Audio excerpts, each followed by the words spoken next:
Governor గారి ప్రసంగం ప్రారంభమైన 2-3 నిమిషాల్లోనే మరి గవర్నర్ గారు ఇంగ్లీషులో ఉన్న ప్రసంగ పాఠాన్ని గవర్నర్ గారు ఈరోజు పూర్తిగా చదివారు. 20 పేజీలున్న గవర్నర్ గారి ఇంగ్లీషులో ఉన్న ప్రసంగ పాఠాన్ని గవర్నర్ గారు పక్క చదవటం మొదలుపెట్టిన వెంటనే ప్రతిపక్ష నాయకుడు కాని జగన్మోహన్ రెడ్డి గారు ఆయన సభ్యులతో లేచి నల్ల కండువాలు వేసుకొని సేవ్ డెమోక్రసీ అని నినాదాలు మొదలుపెట్టి సభకు ఆటంకం కలిగించే ప్రయత్నం చేశారు. ఈరోజు సభలో వైఎస్ఆర్సీపీ సభ్యులు ఇచ్చిన నినాదాలు ఏంటంటే సేవ్ డెమోక్రసీ.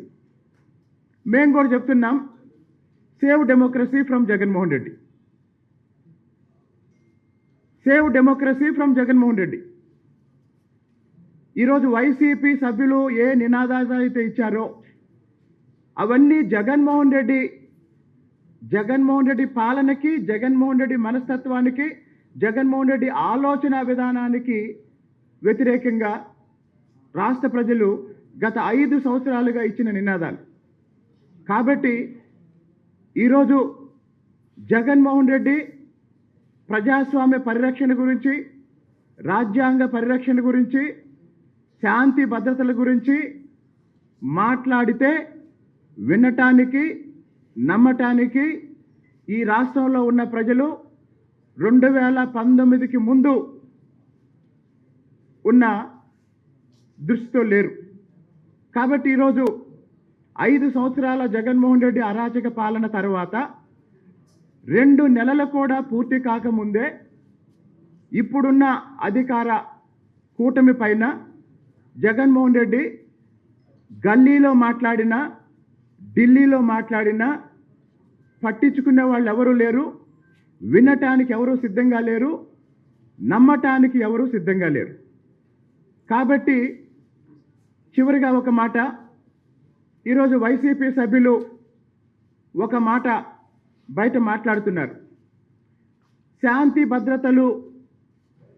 భద్రతల గురించి మాట్లాడాలి అని.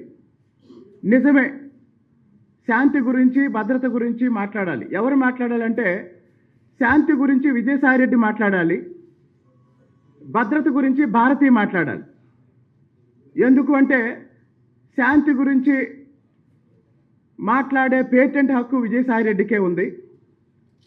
ఇక భద్రత గురించి భారతి మాట్లాడాలి అని ఎందుకు అంటున్నానంటే, మరి 2019 ఎన్నికలకు ముందు వాళ్ళ కుటుంబంలోనే బాబాయిని చంపి అధికారంలోకి వచ్చిన జగన్మోహన్ రెడ్డి మరి ఇప్పుడు అధికారాన్ని కోల్పోయి శవ రాజకీయాల కోసం వాళ్ళ ఇంట్లో తర్వాత ఎవరిని చంపుతారో తెలియదు. కాబట్టి భద్రత గురించి భారతి మాట్లాడాలి.